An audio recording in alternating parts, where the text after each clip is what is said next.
Abra su Biblia, su iPhone, su iPad, su smartphone, en Mateo capítulo 22, versículo 37 al 39. Antes los pastores peleábamos porque la gente llevara Biblia a la iglesia, ¿no? Pero está ahí metida en un celular, ¿para qué seguimos peleando? Mateo capítulo 22, versículo 37 al 39. Leemos en el nombre del Padre, del Hijo y del Espíritu Santo. Jesús le dijo: amarás al Señor tu Dios con todo tu corazón y con toda tu alma y con toda tu mente. Este es el primero y grande mandamiento. Y el segundo es semejante: amarás a tu prójimo como a ti mismo. Diga conmigo. Y el segundo es semejante: amarás a tu prójimo como a ti mismo. Padre del cielo, gracias te damos por tu bendita palabra. Ella es vida. Ella trae respuesta a nuestra existencia, ella limpia nuestra existencia, ella transforma nuestro corazón, Señor, y nos hace, Señor, cada día perfeccionarnos más en tu santidad, en esa que tú has derramado sobre nosotros. Gracias por tu pueblo, gracias porque a través de tu palabra tu pueblo es edificado, Señor. Permite, Señor, que hoy, Señor, esta palabra cumpla el propósito por el cual tú la has colocado, que sea predicada en este lugar, en el nombre de Jesús. Amén y amén. Denle un fuerte aplauso a nuestro Dios eterno, poderoso. Si es para Él, déselo más fuerte. Amén. Gloria a Dios. Hoy vamos a hablar estamos tocando una serie acerca de los 5 propósitos de la iglesia, y hoy vamos a hablar del último de esos 5 propósitos. Y el quinto propósito, no porque tenga que ver con el orden, sino por el orden de la predicación que he venido trayendo. El quinto propósito se llama ministerio. La palabra ministerio viene del latín ministrare, y la palabra ministrare viene del hebreo, viene del griego, y del griego viene del hebreo, y en el hebreo es obed. Obed, que significa siervo, o sea, viene de servir, siervo, obed. Así que cuando usted escucha el nombre Obed, ¿a quién se están refiriendo? A un siervo, una persona que es siervo. Un siervo es aquel que sirve a un señor. Repito, un siervo es aquel que sirve a un señor. De manera que nosotros tenemos un señor, y si tenemos un señor, debemos servirle a ese señor. O sea, yo no puedo decir que soy cristiano sin tener un Señor. O sea, tengo un Señor, tengo un Salvador, porque la mayoría de los cristianos nos quedamos con el Salvador, pero no nos quedamos ¿con quién? Con el Señor. O sea, aceptamos que Cristo es nuestro Salvador, pero no aceptamos el señorío de Cristo en nuestra vida. Entonces, la parte esencial de nuestra vida tiene que ver con el servicio. El servir es importante en la vida cristiana. Un cristiano que no sirve, no sabe para qué sirve, ¿sí? Alguien dijo, hay un refrán que dice que si no vives para servir, no sirves para vivir. De manera que nosotros hemos nacido de nuevo para servir. O sea, nuestro llamado ha sido para servir. Le hemos llamado al Señor el Señor nos ha llamado para que le sirvamos. Él nos rescató, Él nos sacó de las tinieblas y nos trajo a su luz admirable para que le sirvamos, ¿sí? Así que si usted lleva rato sentado en la banca de la iglesia, en la silla de la iglesia, sin servir, es hora de pellizcarse. Así que si al lado suyo hay uno que usted no lo ve sirviendo de nada, pellizquelo y dígale: es hora de comenzar a servir en la obra del Señor. Ahora, es importante entender Mateo 22 del 37 al 39, porque Mateo 22, 37 y 38 nos habla acerca de cómo demostramos adoración al Señor a través de amarlo. Ahora, ¿es fácil amar a Dios? Sí, es fácil amar a Dios. ¿Y sabe por qué es fácil amar a Dios? Porque no lo vemos. Y porque no duerme con nosotros, o porque no molesta, porque no prende el bombillo cuando yo estoy dormido, no hace bulla, no cierra la puerta duro. O sea, es fácil amar al Señor porque no lo tenemos allí a nuestro lado, aunque sí está a nuestro lado, pero físicamente no lo vemos, ¿cierto? Pero ¿a quién es difícil amar? Al prójimo. Ahora, ¿por qué es difícil amar al prójimo? Porque lo vemos. Al prójimo es difícil amarlo porque no nos lo soportamos, porque nosotros queremos cambiar la vida de las personas. O sea, usted quiere cambiar a su esposo quiere cambiarla a usted quiere cambiar a sus hijos quieren cambiarlo a usted. ¿Sí? Entonces nosotros jugamos un rol incorrecto siendo cristianos, siendo creyentes, porque esta palabra es para creyentes. El servicio no se le pide al no creyente, se le pide servicio ¿a quién? Al creyente. Y por eso dice, y el segundo es semejante. ¿Por qué dice Jesús que el segundo mandamiento es semejante? Quiere decir que para Jesús el segundo mandamiento es igualmente importante que el primero. Es decir, si yo amo a Dios y no amo a mi hermano, no amo a Dios realmente. De manera que la mayor demostración de amar a Dios es amar al prójimo, es amar al que tengo al lado mío, es amar a la que duerme conmigo, es amar a los hijos que viven conmigo, es amar al que se congrega con nosotros, es amar al que me ama. Sí, es amar, o sea, es un derramamiento del amor de Dios, porque la palabra dice que el amor de Dios es lo que constriñe nuestros corazones. Estamos allí. Entonces es importante entenderlo, porque nosotros hemos sido creados para dos propósitos, pero es uno solo en realidad. Esos dos propósitos el primero es servirle a Dios y el segundo es servirle al prójimo. Ahora, cuando yo le sirvo al prójimo, ¿a quién le estoy sirviendo en realidad? A Dios. ¿Sí? Cuando usted diezma, usted dice, usted diezma a Dios, pero aquí no está Dios recibiendo los diezmos, está un hombre recibiendo los diezmos. Aquí en la tierra dice Hebreos 7 que le diezmamos a los hombres, pero que ese diezmo realmente ¿a dónde entra? Al cielo. Es decir, que el diezmo que colocamos en la tierra, en el cielo lo estamos colocando. Y lo mismo sucede con el servir. Cuando yo le sirvo a un hermano en la fe, cuando yo le sirvo a alguien que no es mi hermano en la fe, a quien le estoy sirviendo realmente es a Dios. Y allí le estoy diciendo a Dios, te amo. Ahora, algo que yo he entendido es que yo tengo que servir sin esperar que esa persona me traiga a mí algún tipo de recompensa. ¿Sí? Porque yo voy a ir un tiempo en que sufrí, decía sí, lo serví. ¿Te acuerdas cuando íbamos a las 2 de la mañana y le sacábamos el cuchillo debajo de la almohada y no sé qué, y cualquier día se fue a la iglesia? Eso no tiene que ser mi problema. O sea, yo tengo que servir. Algún día tú tendrás que irte. Algún día Dios te llevará. Entonces yo tengo que servir. Cada uno de nosotros tenemos que servir sin mirar, es decir, sin esperar que la otra persona traiga algún tipo de recompensa o se tenga que atar a nosotros. Nosotros al único que nos atamos es al Señor Jesucristo.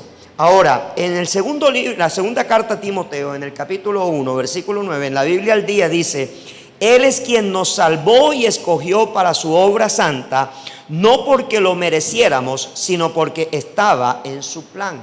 Quiere decir que realmente Dios nos redimió para hacer su obra santa. Ese es nuestro trabajo, hacer su obra santa.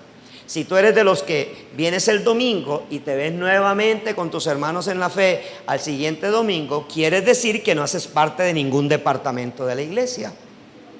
Quiere decir que tú nunca has barrido la iglesia, que nunca has limpiado una silla de la iglesia. Quiere decir que no participas absolutamente nada en la iglesia, eres un visitante de la iglesia. Pero el que es de esta iglesia tiene que estar involucrado en algún departamento y prestando algún servicio, no porque el pastor lo diga, sino porque Dios nos lo demanda a través de su palabra. Entonces nosotros no hemos sido redimidos simplemente para vernos cada domingo. Nosotros hemos sido redimidos para servir en su obra. O sea, Dios no nos redimió porque nosotros hiciéramos buenas obras, sino que somos redimidos para hacer buenas obras. Amén. De manera que nosotros en esta vida cumplimos dos funciones importantes. La primera es tener un ministerio. Usted está sentado allí, pero usted tiene un ministerio. O sea, usted en algo le va a servir al Señor, porque Dios cuando lo rescató le entregó por lo menos un don. No le entregó todos los dones, pero por lo menos le entregó un don. Y con ese don usted va a funcionar. Y lo otro es que usted con ese don que le sirve para el ministerio va a servirle al mundo, y al mundo le cumple una misión. Entonces, dentro de la iglesia nosotros desarrollamos nuestro ministerio, nuestro servicio, y afuera de la iglesia cumplimos la misión de Dios al mundo. Amén. De manera que el cristiano no sirve opcionalmente. O sea, el servir no es opcional para el cristiano. El servir es obligatorio. ¿Se acuerda que antes el servicio militar era de carácter ¿qué? Obligatorio, es decir, había que ir a prestar el servicio sí o sí. Eso luego fue cambiando en la medida en que los políticos no querían que sus hijos fueran a prestar el servicio militar. Pero en el cristianismo el servicio es obligatorio. O sea, yo tengo que estar prestando parte de mi tiempo para el Señor. Ahora, entre otras, Dios no busca a los desocupados. ¿Usted no se ha dado cuenta que cuando Dios lo llama es cuando usted más ocupado está? O sea, Dios no busca a los desocupados. Dios nos llama estando nosotros atiborrados, escúchelo bien, atiborrados de actividades. O sea, donde nuestro tiempo definitivamente no alcanza. Entonces, importante entender esto. ¿Por qué? Porque el servicio no es si me sobra tiempo. El servicio es sacarle al tiempo para servirle al Señor. ¿Sí? Algo tienes que estar haciendo. De hecho, los cristianos enanos son aquellos que no sirven en la obra del Señor. Así que necesitamos servir en la obra del Señor. Ahora, ¿por qué estamos llamados a servir en la obra y en la iglesia? Entonces te voy a dar 3 razones. Primera, porque somos formados para servir, o hemos sido formados para servir. En 1 Corintios capítulo 12, versículo 6, la Escritura dice: Dios obra a través de personas diferentes en maneras diferentes, pero es el mismo Dios que cumple su propósito a través de todos ellos. Usted siempre verá las obras grandiosas de Dios a través de un hombre. Voy a darle un ejemplo. Cuando el pueblo de Israel fue sacado de Egipto y Moisés lo condujo al desierto para buscar el mar y atravesar el mar Rojo, Faraón reaccionó y Faraón dijo: ¿cómo voy a dejar ir a este pueblo? ¿Se acuerda de ese texto, cierto? Entonces Israel va caminando en el desierto y se encuentra con el mar Rojo en todo el frente. A un costado se encuentra con el desierto y al otro costado se encuentra con las montañas, y en la parte de atrás, imagínense quién venía: el ejército de Faraón. Y el pueblo estaba asustado, porque el pueblo le dijo a Moisés: ¿acaso no había sepulcro en Egipto para que nosotros viniésemos a morir aquí en este desierto? Porque el pueblo no conocía a Dios. Solamente le puede servir a Dios aquel que conoce a Dios. Entonces Moisés se atolondró en ese momento y habló con Dios y le dijo: ¿por qué me estás haciendo esto? Y Dios, ¿qué le dice? Mira, Moisés, ¿qué tienes en la mano? Una vara, entonces úsala.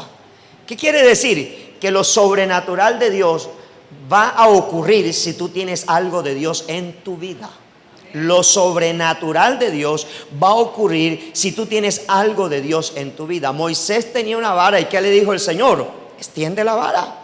Que cuando extiende la vara y háblale al mar. Entonces, 2 acciones: extender la vara y hablarle al mar. ¿Por qué era importante extender la vara? Porque la vara simbolizaba la presencia del Señor, la palabra de Dios, ¿cierto? Y hablar, porque si tú no hablas, nada va a ocurrir en el mundo sobrenatural. O sea, no basta con orar, hay que declarar también. O sea, aquello que quiero ver, yo también lo tengo que declarar. Amén, en el nombre del Señor. Entonces, tú y yo fuimos formados por Dios desde antes de la fundación del mundo. Ya Dios tenía un propósito con tu vida y con la mía. Entonces, tú eres una obra hecha arte en las manos de Dios. Tú fuiste diseñado por Dios de manera especial. Es más, no existe un segundo tú. O sea, no tienes. Mis hijas son gemelas, pero son diferentes. Son diferentes, ¿sí? También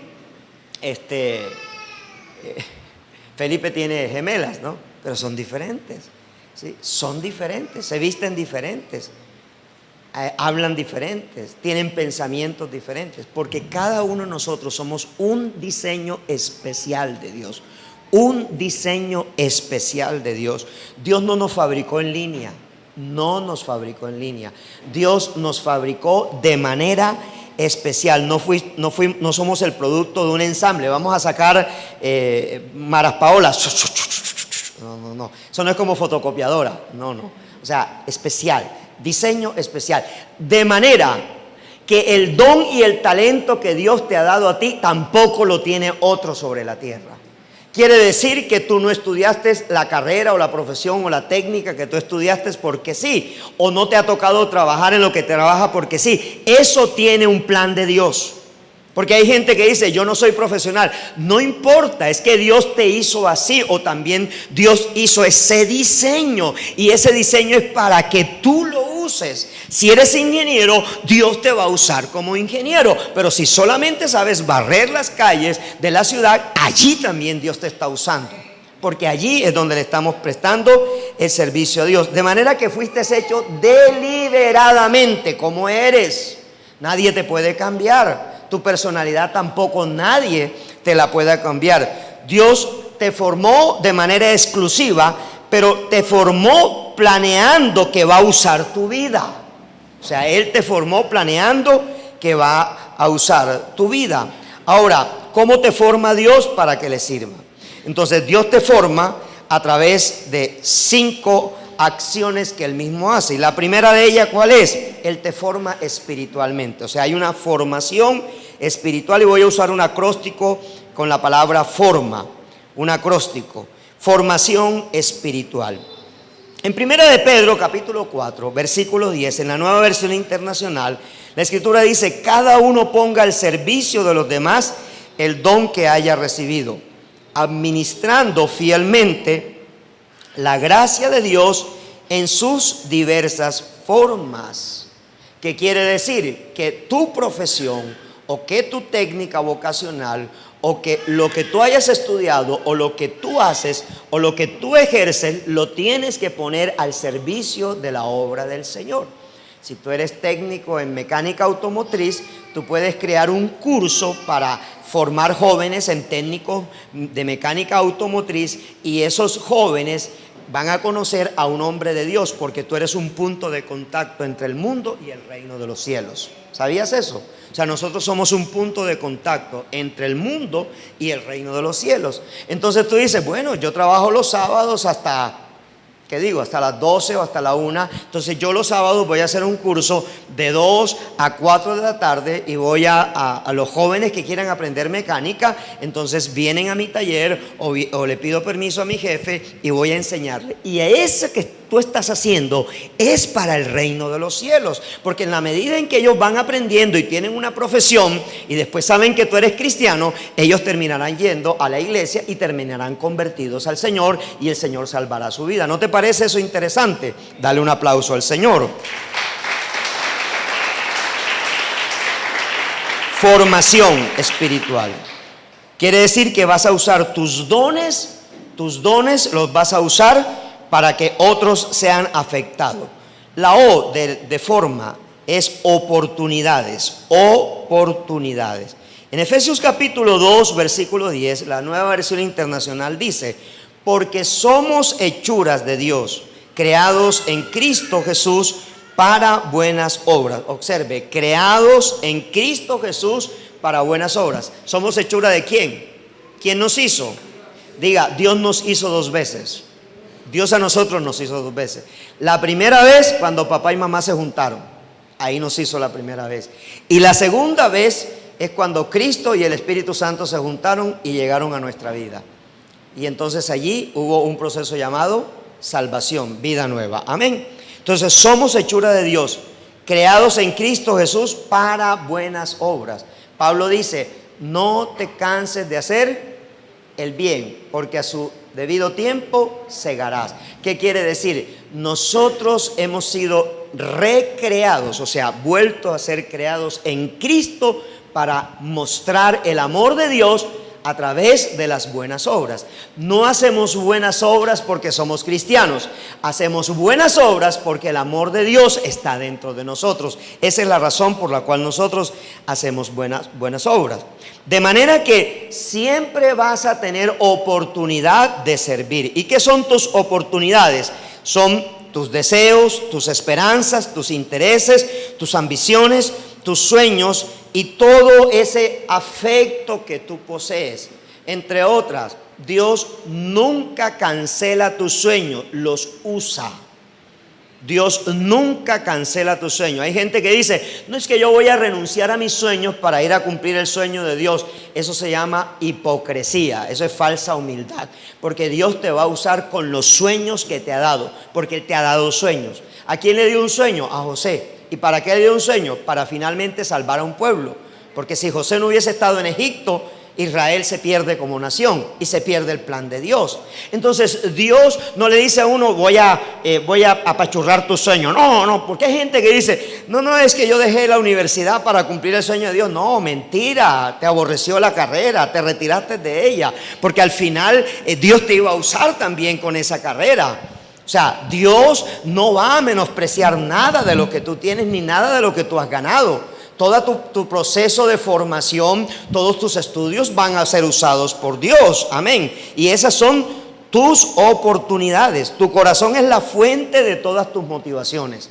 Recuerda esto, tu corazón es la fuente de todas tus motivaciones. Lo que amas hacer y lo que más te importa realmente es donde Dios te va a usar. ¿Sí? Entonces, si tú amas escribir, Dios te va a usar como escritor de libros cristianos para edificar la vida de otras personas. Si amas hablar, entonces Dios te va a usar como predicador de su palabra, sea en un púlpito o sea afuera o sea hablando con otras personas. Pero lo que tú eres es lo que Dios va a usar para ti, y allí van a aparecer todas tus oportunidades para servir. Rick Warren dice: tu latido emocional es la segunda llave para entender tu forma para servir. Lo repito, tu latido emocional es la segunda llave para entender tu forma para servir. Cuando sirves a Dios de corazón, lo sirves con entusiasmo y efectividad. Descubre lo que te gusta hacer, lo que Dios te puso en el corazón, y hazlo para su gloria y para su honra. O sea, hágalo, ¿sí? Hágalo, porque usted va a finalmente a glorificar el nombre del Señor. Ahora vamos de la palabra forma, vamos a la letra R, recursos. Tus recursos son los talentos naturales con los que naciste. Repito, tus recursos son los talentos naturales con los que naciste. Algunas personas tienen facilidad natural para las palabras, otras tienen recursos atléticos, innatos. O sea que la chocolatina le sale sin comer nada, ¿no? O comiendo mucho. Son excelentes en la coordinación física. Otros son buenos en matemáticas, otros son buenos en música, otros son buenos en mecánica, otros son buenos en cualquier área de la vida. O sea, donde tú eres bueno y eso lo amas, es lo que Dios va a usar. O sea, Dios no va a usar otra cosa distinta a lo que tú eres. En eso, muévete, y muévete con la libertad. Me estoy escuchando y es un libro que le recomiendo leer, se llama La oración de Jabes. Es un libro que usted puede bajar por internet.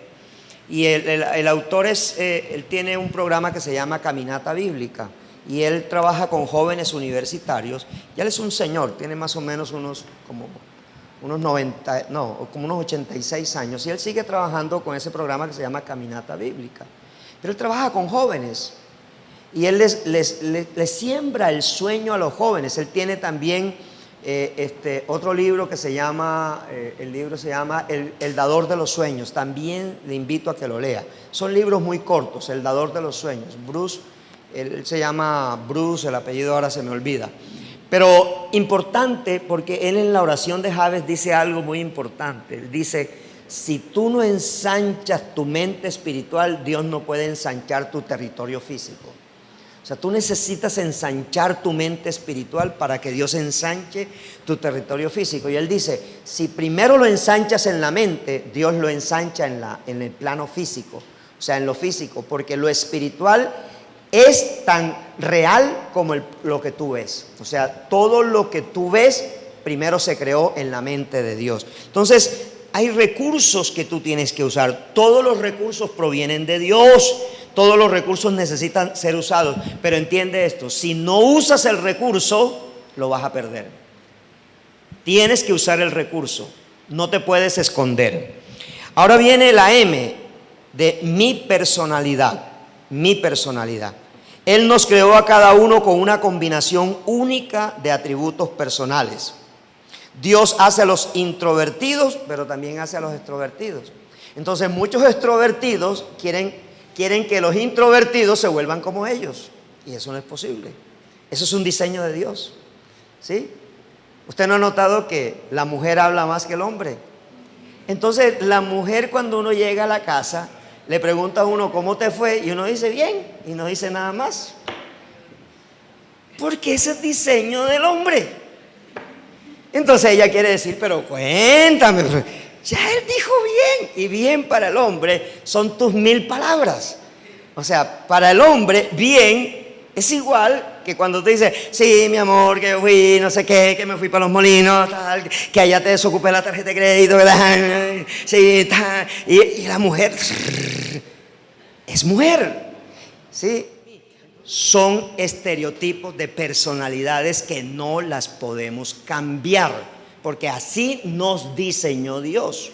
Esa es la manera como Dios nos diseñó. Y si nosotros en la iglesia no entendemos el diseño de Dios, ponemos a personas a hacer cosas que no van a saber hacer nunca. Me hago comprender. Si alguien no ama a los niños, ¿cómo puede ser maestro de niños? Si alguien no tiene paciencia para con los niños, ni se le ocurra ser maestro de niños. Porque entonces va a salir alborotada o alborotado diciéndole al padre, aquí le entrego a su hijo. ¡Ay! A ellos allá tienen que saberse defender porque aman a los niños. O sea, tenemos dones del diseño que provienen del diseño de Dios y tiene que ver con mi personalidad. Hay gente que es pensante, hay otra que escribe, hay gente que habla, hay gente que se calla, pero todos podemos con nuestra personalidad servirle al Señor. Amén. Ahora, la iglesia necesita todo tipo de personalidad, todo tipo de personalidad. O sea, necesita, porque recuerde que Dios le dejó a la iglesia 5 ministerios, ¿cierto? Apóstol, profeta, evangelista, pastor y maestro. Y cada ministerio necesita un tipo de personalidad. O sea, usted un maestro no lo va a conseguir recochero. O sea, un maestro generalmente serio. O sea, un maestro generalmente es una persona de poco hablar, de mucho leer, lee mucho la palabra, pero cuando le dan un micrófono o cuando le dan la oportunidad de hablar, usted se queda con la boca abierta. Pero si usted necesita un evangelista, necesita un hombre como Oscar, así, recochero, así. O sea, una persona que sea así como es el nieto, así como es Josué. O sea, él necesita, si vas a poner a un maestro a evangelizar, no te gana ni una cucaracha para la iglesia. No te gana nadie. Tienes que colocar una persona que sea emotiva, una persona que gana, una persona, ¿sí? Si vas a colocar a un pastor al frente de la iglesia, entonces esa persona tiene que ser una persona que ame las almas. Tiene que ser una persona que le guste escuchar los problemas de la gente. Si no le gusta escuchar los problemas de la gente, no puede ser pastor. Me hago comprender. Entonces, son recursos dependiendo de qué, de la personalidad que Dios nos ha dado. Y la letra E tiene que ver con antecedentes. La letra A tiene que ver con antecedentes. Es que aquí tengo de antecedentes, forma, antecedentes. Están muy bien, dense un aplauso porque están metidos en la enseñanza. Antecedentes. Entonces te tengo una buena noticia. Lo mejor de tu pasado le sirve a Dios. Lo mejor de tu pasado le sirve a Dios. Pero el dolor de tu pasado lo va a usar Dios. En otras palabras, tu ministerio es el dolor de tu pasado. O sea, todo lo que has sufrido en el pasado, ese es tu ministerio. Ahora, ¿de dónde me rescató Dios a mí o a nuestra familia? Debiendo 1.200 millones de pesos, con un hogar destruido, una pareja destruida. Entonces, ¿cuál es nuestro ministerio? Restaurar finanzas y restaurar familias. ¿Por qué? Porque de allá nos sacó el Señor. De eso nos sacó el Señor. Entonces, tu ministerio está directamente proporcional de dónde te sacó el Señor. O sea, ¿cuál fue el lugar de donde Dios te recogió? Allí donde Dios te recogió, allí nace tu ministerio, porque tu ministerio es el resultado del dolor. O sea, aquello en el cual tú conociste al Señor. Por eso hay gente sobre todo las nuevas generaciones, los que se convierten muy jóvenes, que no han tenido experiencias dolorosas, entonces llegan al Evangelio y en el Evangelio deben vivir una experiencia dolorosa. Porque al vivir esa experiencia dolorosa, esa es la experiencia que Dios va a usar para ministrar la vida de otras personas. O sea, yo me siento con una persona que tiene una quiebra financiera y yo no tengo ningún problema en darle un plan en el cual Dios lo va a sacar y seguirlo y hacerle un seguimiento a esa persona. ¿Por qué? Porque de allá me sacó el Señor. Y yo sé los pasos que Dios usó para sacarme de allá.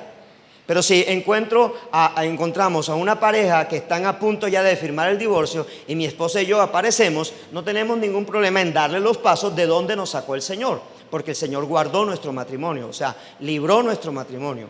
Entonces, ese dolor que fue en el pasado, hoy Dios lo usa para que nosotros le sirvamos a Él. Es lo que Dios va a usar para servirle. Amén.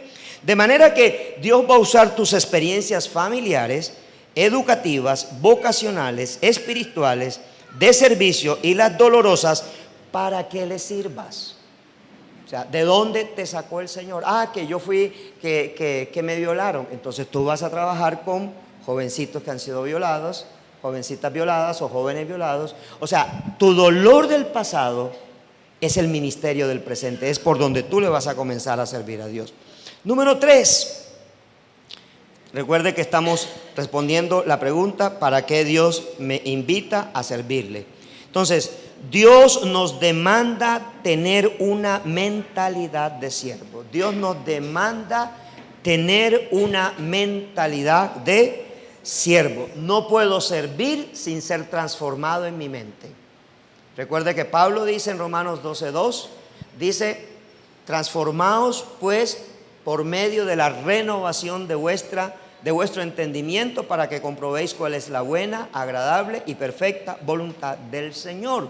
Entonces, si yo no tengo una mentalidad de siervo, entonces no voy a servir en la obra del Señor, porque hay gente que quiere servir sin tener esa mentalidad de siervo. Y voy a dar un ejemplo. Cuando hacemos las capacitaciones aquí afuera para los líderes, pues, que nos dé culto, yo noto siempre, o sea, si Patricia Arias está en la capacitación, nadie le roba la bendición de traerme el vaso con agua. O sea, pueden haber 30 servidores, ni mi esposa corre a traer el vaso con agua para mí, pero Patricia Arias viene y lo trae. Está ahí, porque le nace servir. O sea, tiene un corazón para servir, ¿sí? Y hay otras personas que corren para otras cosas. La mentalidad de siervo se tiene que adquirir. No es algo que Dios me la ponga, la tengo que desarrollar. Y yo tengo que dar el primer paso. Porque si no tengo mentalidad de siervo, tengo que adquirirla. Y la voy a adquirir porque la palabra no es simplemente para leerla, sino para aplicarla. Entonces yo tengo que aplicar la palabra. Entonces, si quiero actuar como siervo, tengo que pensar como siervo. Si no pienso como siervo, no actúo como siervo. El mismo Señor Jesucristo dijo: yo no he venido ¿para qué? Para ser servido, sino para servir y dar mi vida para otros. Las dos palabras que definen a Jesús es servir y dar. Las dos palabras que te tienen que definir a ti y que me tienen que definir a mí son servir y dar. Yo tengo que servir y tengo que dar. Tengo que servir y tengo que dar. Es más, dar es el resultado de servir y servir es el resultado de dar. O sea, la una está interligada con la otra y son cíclicas. Los siervos piensan como mayordomos, no como dueños. Entonces, un pensamiento en el Antiguo Testamento es que cuando a ti te nombraban siervo, tú administrabas la riqueza de otro. Ese era el siervo, el que administraba la riqueza de otro. Entonces, tú no eres nunca propietario de nada, ni de tu casa, ni de tu carro. O sea, tu carro tiene que estar diseñado para recoger gente, para llevarla a la obra, para llevarla al culto, etcétera, etcétera. Tu casa tiene que ser una casa de oración, tiene que abrirse un grupo allá, una célula allí en tu casa, porque tu casa tiene que servir para eso. O sea, tu casa no puede estar sin que le preste el servicio. El edificio hay que ponerlo al servicio de la obra del Señor. Los siervos piensan en su trabajo no en lo que otros hacen. O sea, yo no voy a estar pendiente, ay, ¿qué tal si yo pudiera tocar guitarra como la toca Marlon? No, ese es el don que Dios le dio, ¿sí? Y a mí me dio otro don. Entonces yo no puedo estar pensando en servir como lo hace otra persona. Ahora, los siervos basan su identidad en Cristo. O sea, Cristo tiene que ser tu mirada. Si Cristo sirvió y dio, yo tengo que servir y dar. Los siervos son fieles a su ministerio, no se dejan mover. No que el desánimo, que no. Yo a veces digo, no, Señor, yo quiero dejar esta iglesia, soy muy para Barranquilla, Señor. No, no, es ahí donde yo te traje, donde yo te puse. Amén.